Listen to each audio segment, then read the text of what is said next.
Hey everyone, Joshua Gibson here, and you're listening to episode 46 of the Philosophical Weightlifting Podcast. Before we get started, I want to give a quick shout out to the show's sponsor, BarShield. BarShield created a maintenance kit designed to prevent rust and restore spin to a barbell's sleeves. My discount code, PWPodcast, will get you 10% off of your entire purchase. It will also help me to continue producing great podcasts with amazing guests. Head over to barshieldUSA.com. Check out the kit, pick one up, and get your bars looking and spinning like new. That's it for the intro. Now let's get on to this week's podcast with Ariel Ford.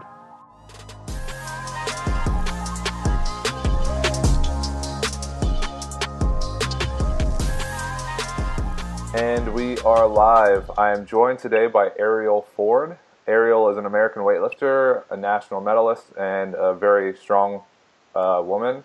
So, Ariel, how are you doing today? Good. How are you? Doing pretty well. So, before we get started, it would probably be useful to kind of lay the groundwork for the podcast. So, if you could give us a kind of like a background of what sports you competed in, if you did, before weightlifting, and then how you found weightlifting and how you got to the point where you are today. Okay. I'll try to make it somewhat summarized. It's a lot. Basically, I've been in sports since I could remember. I, did YMCA basketball and t-ball and volleyball and all of those things. And then thought I was going to go into the WNBA, and I realized 5'3", and that's not good. And then I found swimming, competitive swimming around the age of like 11 or 12. Started swimming, realized like, hey, I'm pretty good at this. Got into it really competitively, in high school, like junior high and high school. And then went to the University of Hawaii at Manoa, a D1 school for swimming, and competed 4 years. Well, 3. I redshirted 1 year because of a shoulder injury, but, was on the team all 4 years. And that transition so I had shoulder surgery my junior year, and my senior year, I was like, well, I still want to be competitive in the pool, but I couldn't swim as much because of my shoulder. So I started doing a little bit of CrossFit just to kind of stay in shape and stay strong and feel good.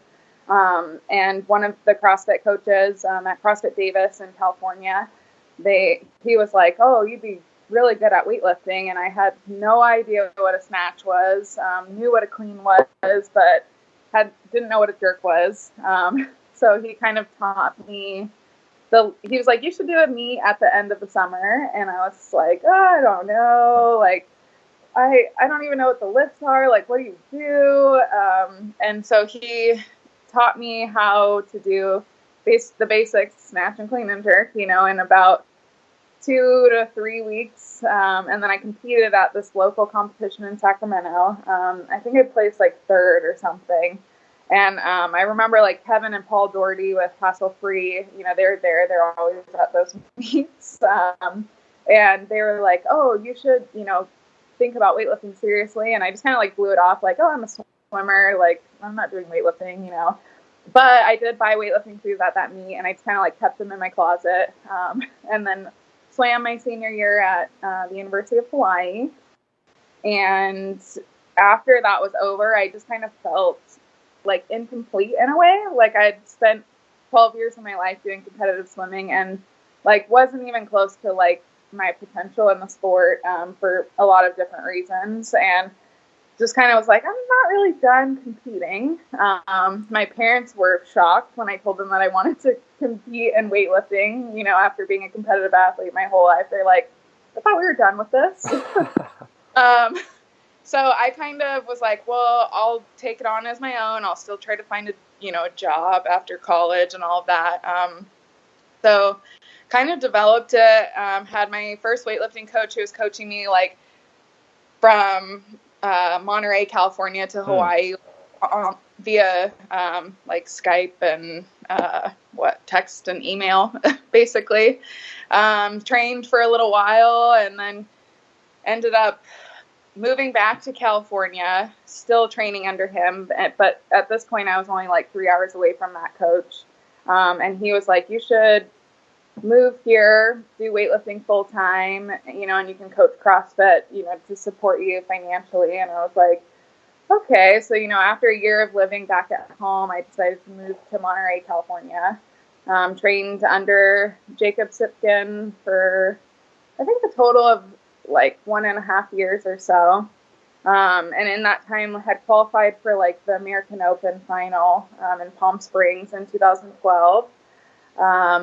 Then Jacob knew Glenn Penlay, and he was over at Muscle Driver. And so they had started talking, and Glenn was like, oh, like she's pretty talented, you know, and kind of went out to visit Muscle Driver with Jacob and decided that that was kind of like the next move for my weightlifting, because it would give me a chance to train more often and get that financial support from weightlifting. So I moved out there. I was there in South Carolina for about 1.5 years. I left right before Muscle Driver filed for bankruptcy. Started with Medalist Athletics, was with Greg barely a year, I would say, and then kind of dropped off for a little while, probably about a few months where I was just like, I don't know what I want to do. I don't know what direction I'm going to go. I actually, at that point, was so kind of fed up with weightlifting and, you know, the teams and all of that, that I had actually interviewed probably about 4 or 5 coaches, you know, talked to them on the phone and was like, hey, this is what I'm looking for. This is where I'm at. Like, I want to still show up every day, but like, this is what I'm these are the things that I'm dealing with, basically. Like, how would you approach that? And just kind of got feedback from different coaches, and then decided to start working with the former national coach, Bob Morris. And it's been great. He doesn't have a social media account. He doesn't have a text message. So it's really allowed me to kind of like take that step back and just focus on myself. And really, even during workouts, you know, because I'm not texting back and forth with a coach. It's like he gives me my workout, I do it, I email him a video after, and most of the time it's like, that looked good, you know, or get your knees back more. You know, it's very simple, concise feedback, because I know what I need. He knows what I'm capable of, and it's kind of like on to the next workout, like just keep working. So it's been, and now I'm here. Yeah, there's a lot to unpack, and I'm kind of curious, before we do, so you went to college, obviously, and swam there. Mm-hmm. Did you ever plan on pursuing a career outside of weightlifting? And if so, like, what are your interests in do you do work outside of weightlifting now as well? Yeah, so I've always wanted to be a registered nurse, actually. And in college, my academic athletic advisor basically said, if you want to swim here and be competitive, like, it's almost impossible to do that and the nursing, like undergraduate nursing. So I really had to like make a decision, and was like, okay, like what would still get me on that path if I wanted to do it, you know, follow up with it after I graduated college, and decided on family resources, which is like social service type work. You know, it was the study from all the way from like conception to death, basically, and like the developmental stages, family dynamics, things like that. And then while I was doing that, I also took prerequisites for nursing. So I took all the science classes, like the biology and anatomy and physiology and all those things, to really set myself up for the future. I haven't gotten my RN license yet, but I currently work for a nonprofit, and I'm full-time doing case management work with at-risk youth. Their ages 17 to 22. I meet with them in the community. You know, they have access to me 24/5, and then we have like an on the weekend like crisis line for them. You know, and I help them develop life skills. So a lot of the youth I work with have had some sort of trauma in their past, or, you know, maybe like not so great family relationships. And so they didn't really learn the skills, you know, like how to open a bank account and like how to apply for jobs and like how to navigate like friendship relationships and, you know, those social skills that, you know, when you're growing up in a healthy household and have everything, you know, basic needs met, like enough food and somewhere to sleep, like those things, you know, that you just learn naturally. So it's like these are young adults who are expected to be young adults, but maybe don't have all the skills that society expects them to have. So I go out and I help them and kind of meet with them. A lot of that comes with like doing like therapy type work too with them, so that they're able to develop those skills and kind of that confidence. So okay. I drive all over the place right now. Yeah. So I'm kind of curious. You've been in a position where you've trained full time at Muscle Driver, and then you've also been in a position now where you work full time and then train on top of that. So with both situations, what are the pros and cons? Because obviously you can't train as hard when you're working full time, but then sometimes when you're training full time, the likelihood of being injured goes way up, and you're really pushing to the edge of what you can handle. Yeah, so I think what I found was when I was at Muscle Driver, when I first got out there, I was living with Tom and Beth Sroka, amazing people, super fun. And they kind of like took me under their wing. It felt like, you know, I was living at home with mom and dad, like able to train and like sleep in between. Like I didn't have any other like worries. I was able to recover. Like they gave me a roof over my head. You know, like we had like family dinners and stuff and game nights. And yeah, it was pretty fun. And I think like in that kind of setting, training full time is super easy and it's great. And, you know, like that's when I kind of made the most progress, I would say, at Muscle Driver, is when I was in that environment, able to train full time, didn't have a lot of like extra bills or things to worry about. And then they moved to Chicago. I ended up getting an apartment with another teammate at Muscle Driver. And it's like things get a little bit more real. You know, you're like, okay, now I have rent, like bills, like all these things, other things to worry about, basically. You know, it's not just training and recovery. And at that point, it was like getting a little bit harder, I think, to manage training full time and like that expectation. And then I also noticed that because I was like so stressed out, I wasn't enjoying weightlifting as much. And then I got injured. And then it was like, when you're injured from weightlifting and that's basically all you're doing full time, you feel like your whole life is like in shambles. So, it kind of like mentally took a toll, I would say. But obviously, like I said, if your basic needs are being met and you have everything, like training full time is awesome and really beneficial. But I found at this point in my life, kind of looking at like what's important to me and what my like long-term goals are. You know, I was like, I think I just need some more, like I hate to use this word because I feel like it's overused, but like more balance. And you know, there's no such thing as like a perfect balance, right? Like there's days at work where I'm like, oh my God, you know, all my kids were kind of in crisis mode and then I have to go train. So it's like, you know, work kind of pulls and, you know, training goes down a little bit. But I think I'm able to kind of see a bigger picture, especially with the work that I do. So when I have a bad day in the gym, I'm like, okay, like not the end of the world. Like there are worse things. And, you know, I have the kids I work with who, like bring me a lot of joy and like their successes, like being able to graduate high school and, you know, get their driver's license and stuff. And then it's like, I go into the gym and I don't know, I just feel like more whole. I don't know if that makes sense. Yeah, that does. And having that imbalance at times, how do you alter your training to accommodate that so that you aren't always pushing it so hard and not being able to recover? Yeah, I think the cool thing about my job is because it is case management work and I'm meeting the youth out in the community, I do get to make my own schedule.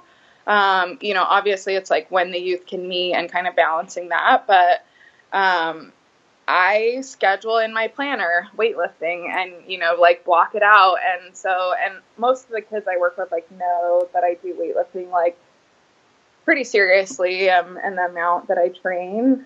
So it's just like, I can't schedule from 4 to 7 on Monday, Wednesdays, and Thursdays, So I think that's one way that I kind of keep that balance. And then just being like, okay with kind of having that idea that like the program's written in pencil, so to speak. Like that used to be very, very hard for me. Like if what's written, I have to do it or I'm not going to get better. And I think I've grown a lot in that sense. Like if I need to cut a set out, like it's going to be okay. And I'm still going to make progress and it's probably going to be more beneficial, in the long term if I'm feeling exhausted.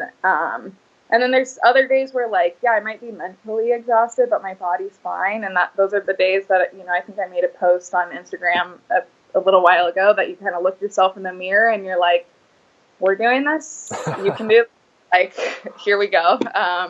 So it's just kind of knowing the difference between, being mentally tired and also physically. And I keep a little lunch pail in my car the whole day, and I plan out my meals before I go so that, because driving around obviously is not like the most ideal for nutrition.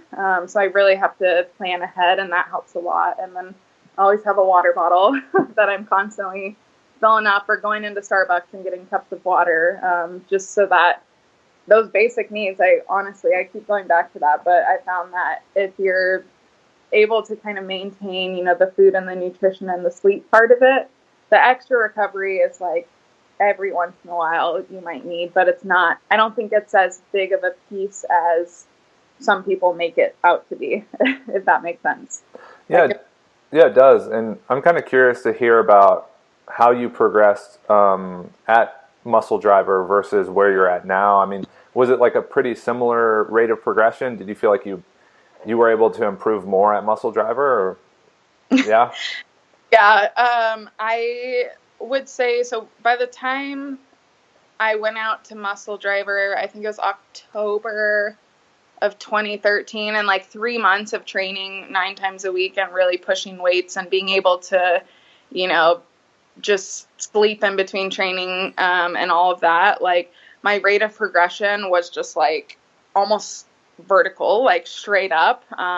But then what goes up must come down. Yeah. And it really, I think for how much I progressed and how quickly, it took a toll on, my body and, because all your percents go up, right? But like your little tissues aren't ready for those big jumps. And I think I honestly felt like invincible. Like I was just going to be able to slide by and keep going and push as hard as I wanted to push to get where I wanted to go. And it definitely caught up with me. So I think now it's really hard to go slow, but I'm finally starting to make progress again and kind of get back to where I was a couple years ago, and it seems like a long time. So I'm kind of curious, why didn't you pursue swimming and instead of like you came to weightlifting? Did you just not see any opportunities there, or did you think weightlifting was just more appealing?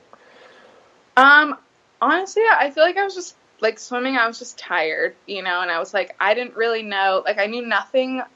You would think like swimming for a D1 team, like they'd have a lot of resources. But we really didn't as a swim team. And I think that's pretty common for, swim sports, as far as like what people think like recovery is needed for swimmers. Like it's not an impact sport. So what could you possibly need kind of situations? Yeah, and I didn't know anything about nutrition. Like I didn't know really anything about recovery. So I just kind of had felt like, I've reached my peak in the sport, and like I don't know if like, I didn't really know what the opportunities, like, post college, you know, like being on a team, like, I probably could have trained independently like I do with weightlifting and like kept competing and things like that. But I had no idea. Like I didn't know any of those options. So I was like, well, I've always been really strong. You know, like I've always had coaches and, you know, athletic teachers tell me, you know, like, wow, you're like really strong and weight wise. And so I was just kind of like, oh, like maybe like this is what I was meant to do sort of thing. Like always kind of having that feeling like, all right, I'm meant for something greater, you know, like what is it?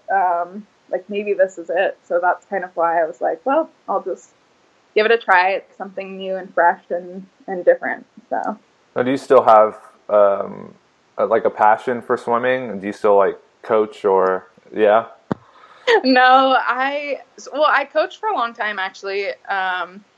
Like every summer when I would come home from college, I'd coach like little kids how to swim. And when we first moved up to Oregon, actually, and I was looking for work, like I was like, well, there's always, you know, swim teacher to fall back on. And so that's what I did for a while, actually, like teaching little kids and adults. And I did find that I enjoyed it a little bit more when we moved up here, just because I had been removed from it for a while. But I don't personally swim anymore. I'm like, maybe when I'm done weightlifting, I would like do it just for exercise, just for fun.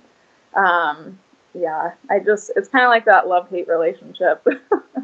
Yeah. And for weightlifting, obviously if you're competing and putting this much effort into it, you want to be the best. So what are your goals and your plans heading forward in the sport of weightlifting?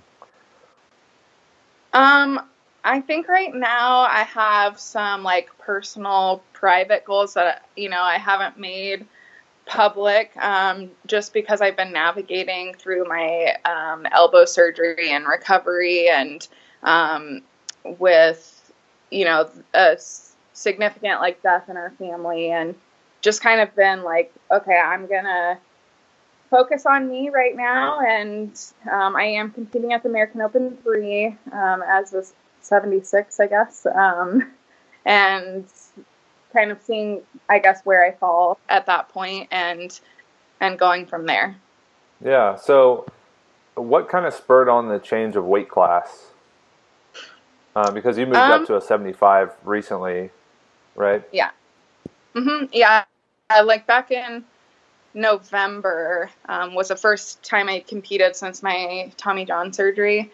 And basically what it came down to is, as a 69, I was doing fine, you know, like I wasn't cutting hard or anything really. But I was still getting injured a lot. So I think I was like pretty lean as a 69, but like not always intentionally. Like sometimes I would kind of fall back on that, like, oh, I want to have abs or I want to look a certain way. And after I had my elbow surgery, after my brother's death, and kind of really having to take a step back and look at different coaches, I stopped counting macros. I stopped looking at nutrition. I was just eating for how, like, I felt, basically. And I actually worked with a life coach. She's over in Ireland, and she's, like, really big on like body image and all of that. And I worked really hard to get to a point where like, it doesn't matter what I look like. It matters, you know, how I feel in the gym, how I feel in, you know, work, and how my brain's working, and kind of more of that function level. And at that point I found like my body weight had kind of gone to like 72, 73, like pretty naturally. And I was just sitting comfortably there. And had a talk with Bob, and he was like, well, you should maybe try to be a 69. And then I was like contemplating it for like 2 weeks, and I was like, no. I was like, I think, you know, we should just compete in November as a 75, and, you know, I feel good and I'm training well, so like no need to like put extra stress and try to like cut back down. And he was like, no, okay, I can get on board with that. So competed in November. I think I was like 73 kilos, you know, I was 75. And just kind of at that point, it was like, all right, like I accept where I'm at and where my body's at and how I'm training. And Yeah, now I'm like 77 kilos and really strong, and we've been able to kind of build a lot of muscle and kind of do that muscle massing that I've never done before. So I can't speak for advanced athletes because I work with more beginner and intermediate level weightlifters, but I do see similar issues with wanting to look a certain way regardless of performance. And for someone that might be in a situation you were in, what would you say to them to help kind of guide their path into becoming a stronger and even healthier weightlifter? I think it starts like with looking at like where the body image thing is coming from. Like, is it coming from social media? Is it coming from, maybe like an eating disorder from your past? Is it coming from like, you're looking at someone who is really high up in the sport, who is really lean, like really, I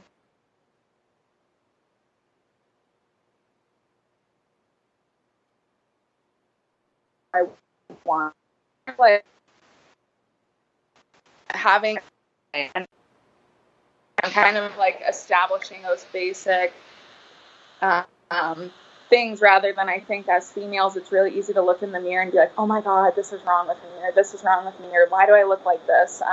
So kind of challenging those thoughts for yourself every time you catch them. So I did a lot of work on that.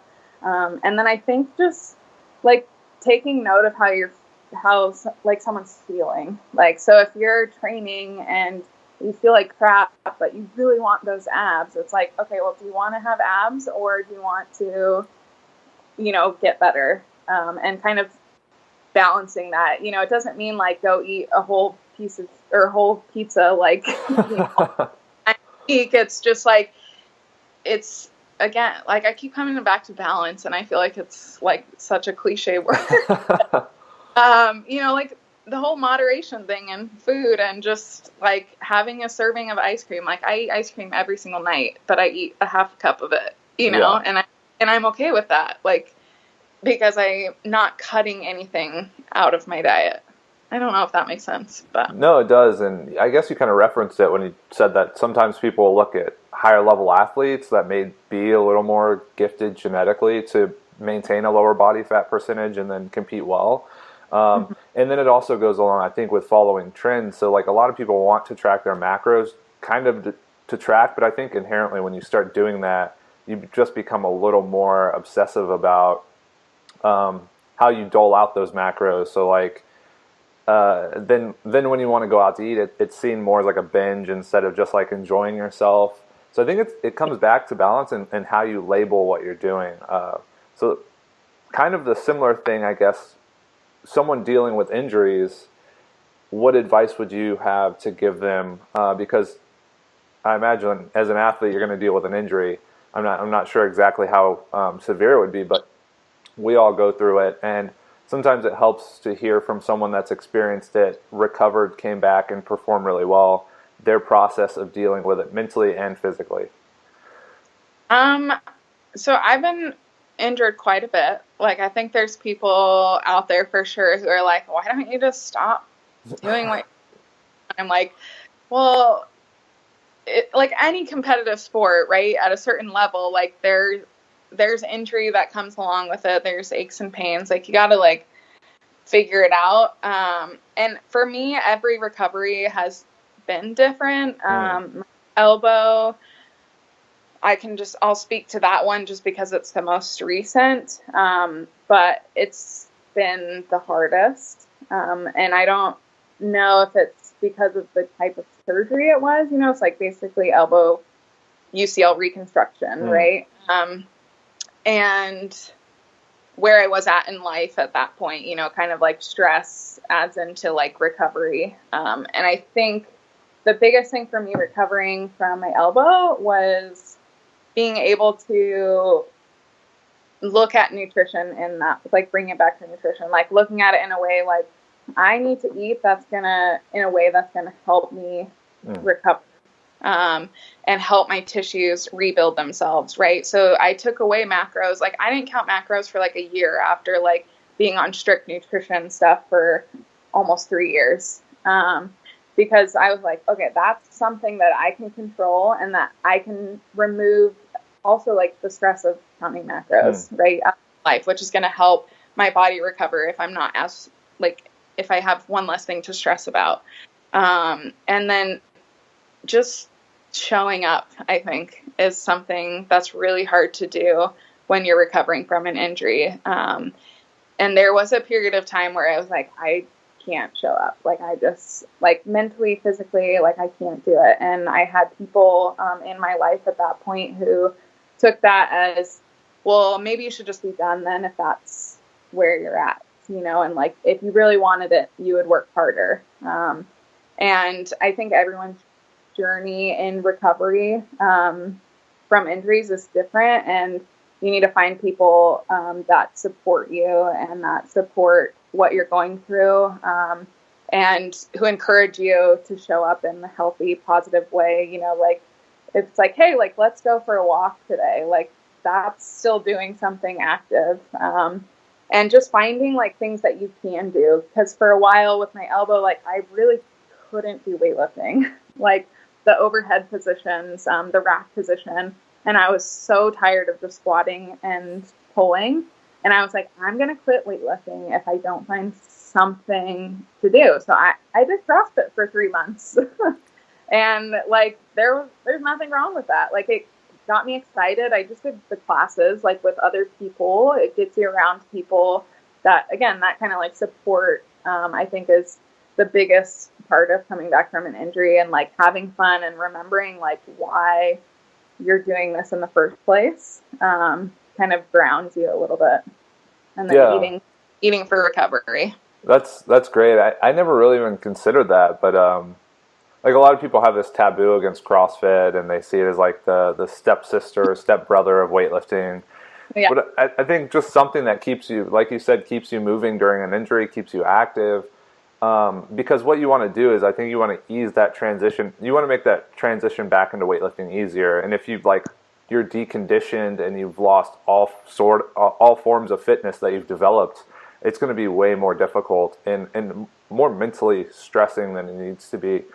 So I think that was really good advice. So you were able to do CrossFit. How did you modify the workouts to fit, like, your elbow injury? Were you able to go overhead and just hold small amounts of weights, or? Yeah, I think, you know, a lot of times in CrossFit workouts, like, it's way, you know, maybe like 30 to 50% of weights that like I'm accustomed to like holding overhead and putting in the rack position. So it was a lot easier for me to kind of like change the position of my shoulder or my elbow with those lighter weights, and kind of like get through workouts in a way that, you know, my elbow was moving. I was still putting it in those ranges of motion, but not pressured to like add a bunch of weight, you know, and it wasn't boring because it was constantly varied. Yeah. And I, like, the coaches that I was working with, like, really understood where I was at and kind of helped me figure out, like, okay, like, let's try this or let's try that.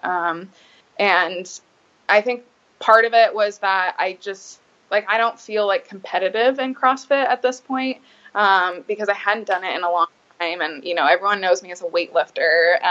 So I didn't feel any like pressure to perform. I just kind of did the workout and was like, all right, I feel good because I moved my body today, you know? Yeah.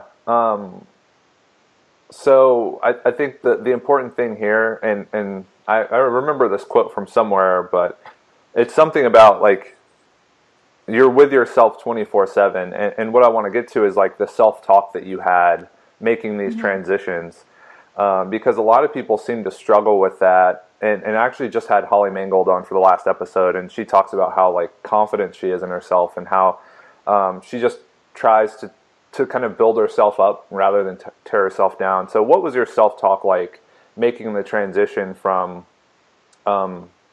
experiencing the injury, coming back, having to make these drastic changes to your life that will ultimately result in being a better weightlifter?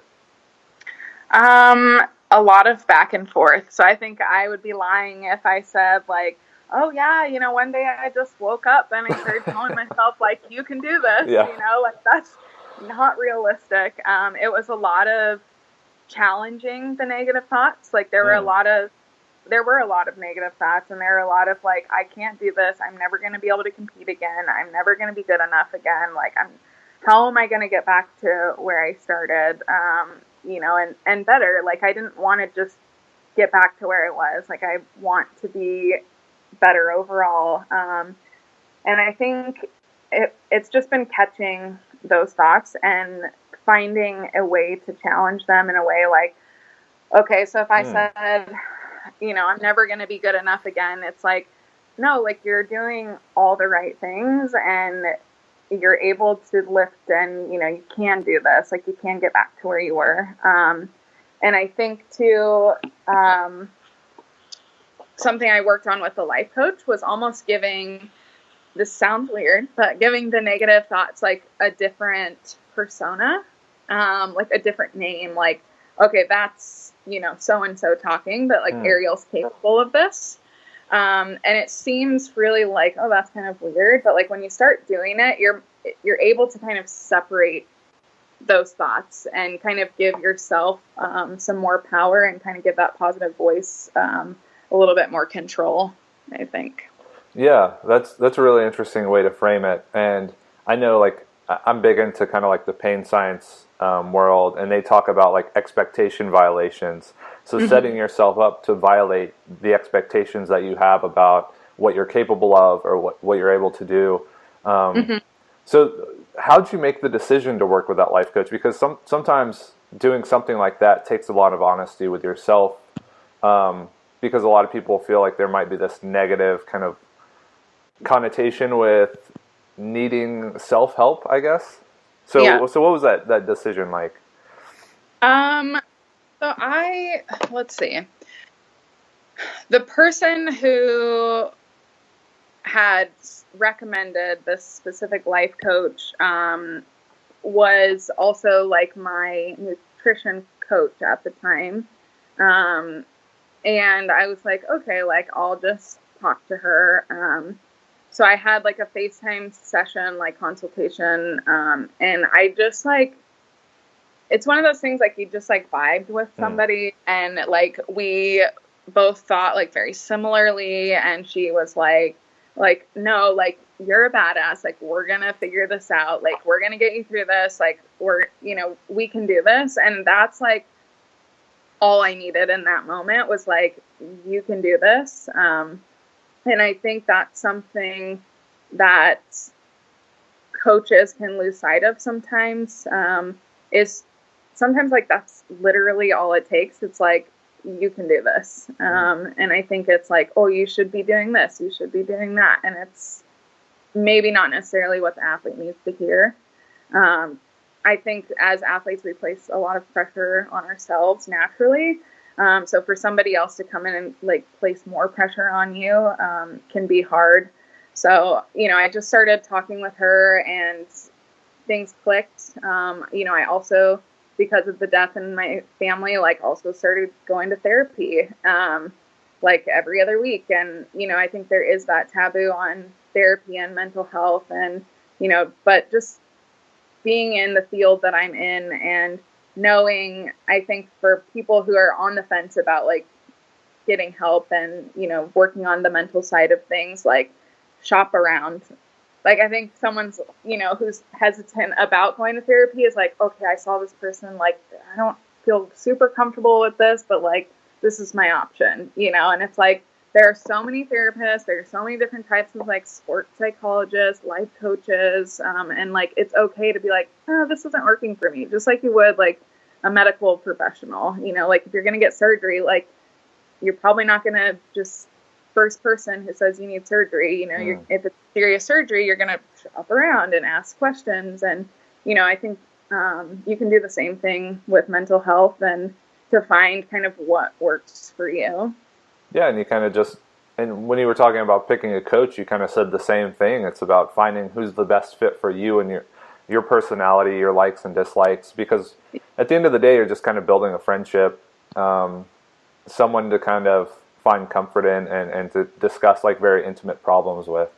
So that's great advice. And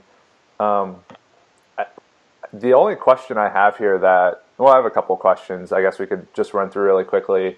I'm curious, how did you meet Donovan? Yes. So we both tell the story a little bit different, but we met at the 2012 American Open in Palm Springs. At that point, my coach, Jacob Sipkin, I had kind of connected with the Doherty brothers and Carrie Doherty, and they were sitting at breakfast with Donovan one morning at the AO, and my coach had already eaten because I woke up late, and, Carrie Doherty was like, oh, you should, come eat with us, and we're at this big round table, and, lots of people are sitting there, and I'm looking around. I'm like, no, I'd been weightlifting for like 6 months maybe. I had no idea who anyone was, nothing.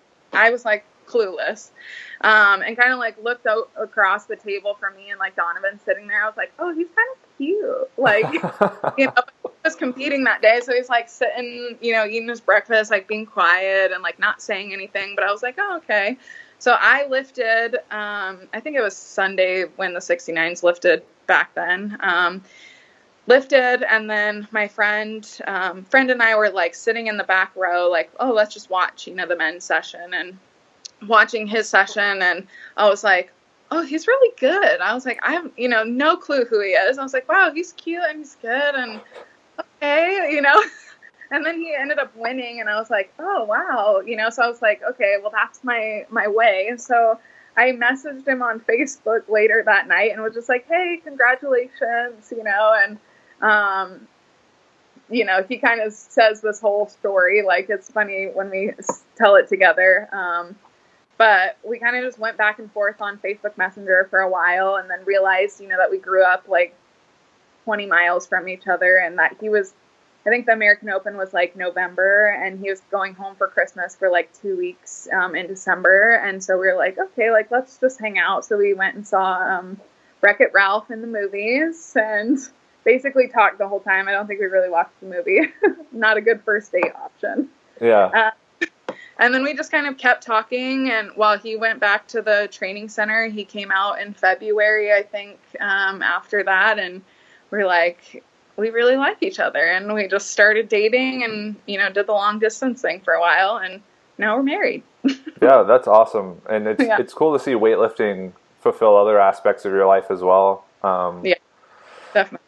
And this might answer that might have answered the question, but what are some of your best memories so far in your competitive career? Definitely meeting Donovan, obviously. I think we've grown a lot together and learned a lot from each other. I would say my experiences in different teams and with different coaches, I think it's easy to be like, oh, well, that didn't work out, so it's really bad, and it's like, yes, there were not so great things, but I also learned a lot to be able to be where I'm at today. So I don't think that I can completely say, just write something off. And I would say winning the 2014 American Open, Donovan and I won that year, and that was like a pretty cool moment. That was like the first time I'd ever clean and jerked 115. I mean, it was not pretty. And like, honestly, I don't know if I've ever like said this publicly, but a lot of people know about it. If you watch the video, I had to pee so bad before that lift, and I was like, can't do it. I was like, I'm going to win this meet. Like, I'm going out here and I'm going to do it, and I like kind of started peeing a little bit, but it didn't go like on the stage, it just kind of went down my leg. And so I stood up from the clean, and you can see on the jerk, if you watch the video, my feet come all the way together. Like, my legs are touching because I'm just like, oh my God, like, I got peeing before I do this jerk. Like, I really have to go to the bathroom. And then like separated my legs and then went for the jerk. And then I like chased it to the front of the stage, but I made it. And I was just like, I don't know what just happened. But I think that was like super memorable.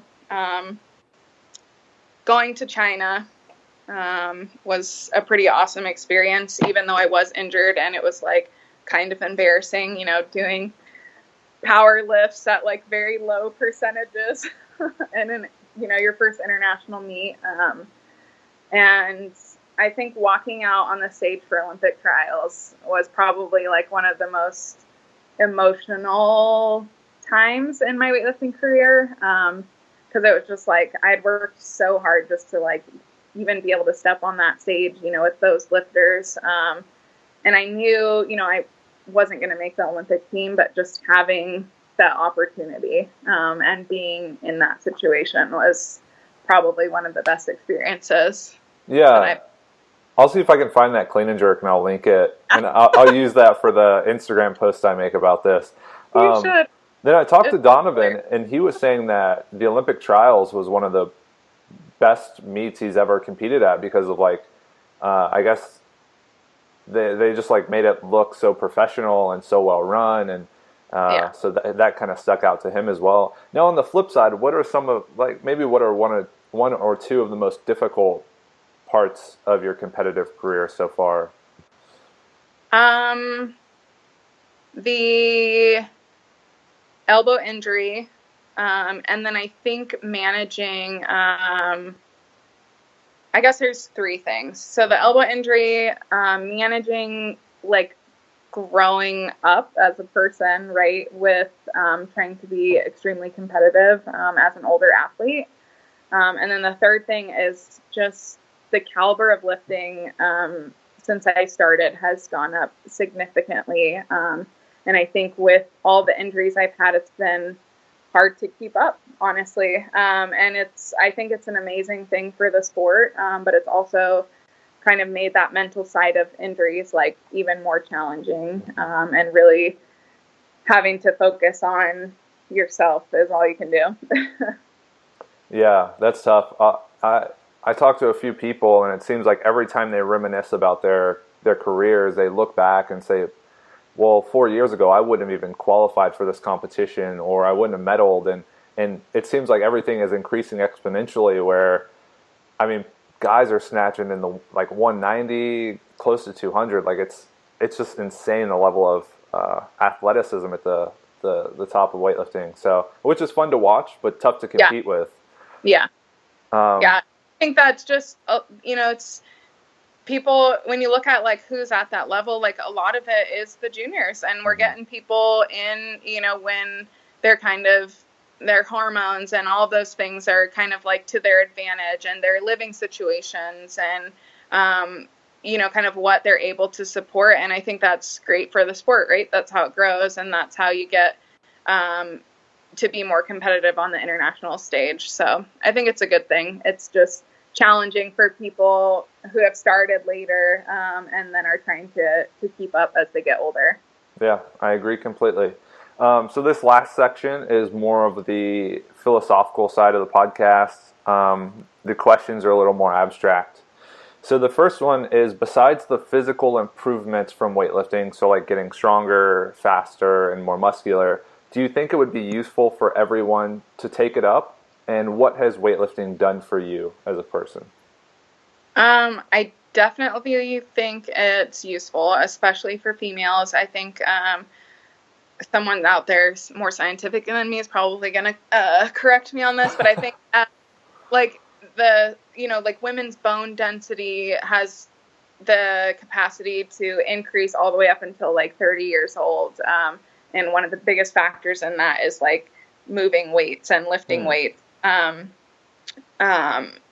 kind of help with like osteoporosis. So like just that basic, like physical, like you could have a better quality of life later down the road by lifting weights, I think is huge.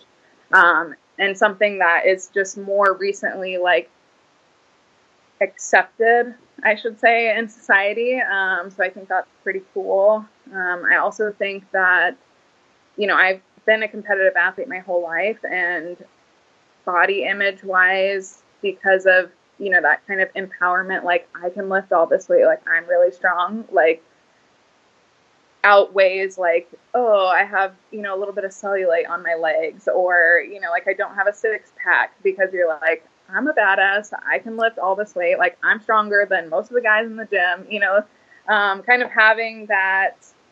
There's something empowering about lifting weights for females, I think. That's really, really special. Yeah, I agree with that completely. There's something, and I don't know if it's like the natural course of aging, you just become more confident around your 20s, but when I took up weightlifting, like, I just feel so much more comfortable interacting with people on a daily basis and just kind of being myself. And like I said, I don't know if that's just becoming older and more mature, but I want to say weightlifting did it for me, and just becoming stronger and the feeling of being stronger and walking around. It's hard to explain to people, but you can feel it. Like, you can feel when you're at your strongest.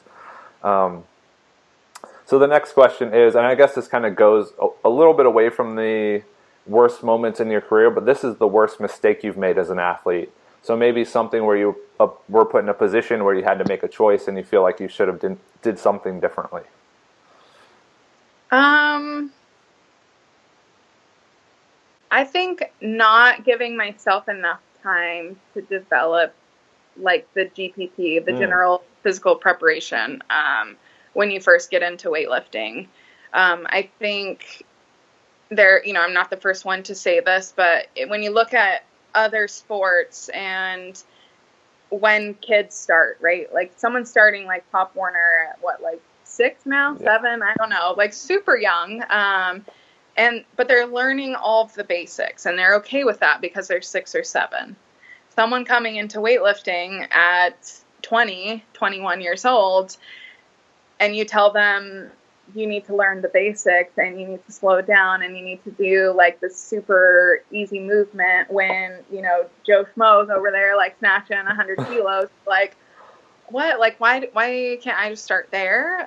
Because you're an adult and you should be able to do that. So it's really hard for people to take that step back and, treat themselves as if they were a 6-year-old starting Pop Warner football, because it's a whole new sport and a new skill set. So I think I wish that I would have done that, and kind of had someone to tell me that rather than, you're really strong, like, let's go.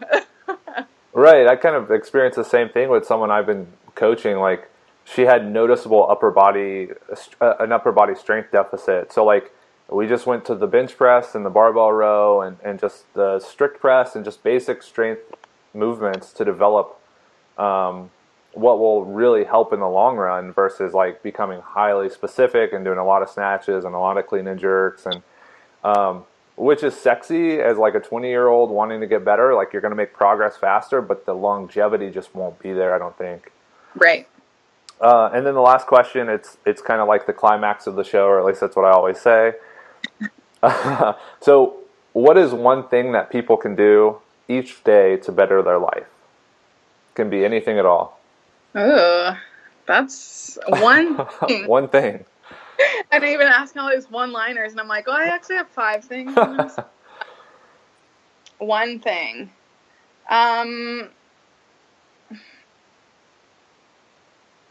I think making the choice every day to do things that align with what your goals are. And being okay with being uncomfortable if that means quitting a job that doesn't align with your goals, knowing, like, being confident that there's something out there better for you, or being okay with switching coaches, or looking for different nutrition, or getting, mental health work. Just being comfortable with the uncomfortable if it aligns with what your goals are. Yeah, that's great. And I think, as speaking to a lot of weightlifters as I do on the podcast, I see that's a common thread amongst them all, is that ability to kind of go into fear and be okay with it, to make that, like, trigger decision where it's got to be, for example, Taylor Mendez talked about having to quit or miss out on a potentially, like, huge job with the government to pursue weightlifting. And, like, there's a lot of fear with that, but at the same point, you have to do what you think is best for yourself and what in the long run will really make it so you don't have any regrets later on. Mm-hmm. So that's a great answer, Ariel. And as we wrap up, where can our listeners find you to watch your lifting and to read more about you and to just know more about Ariel? Yeah. I am a Blonyx ambassador, BLONYX. They're on Instagram, and I'm also on Instagram at A_Ford75.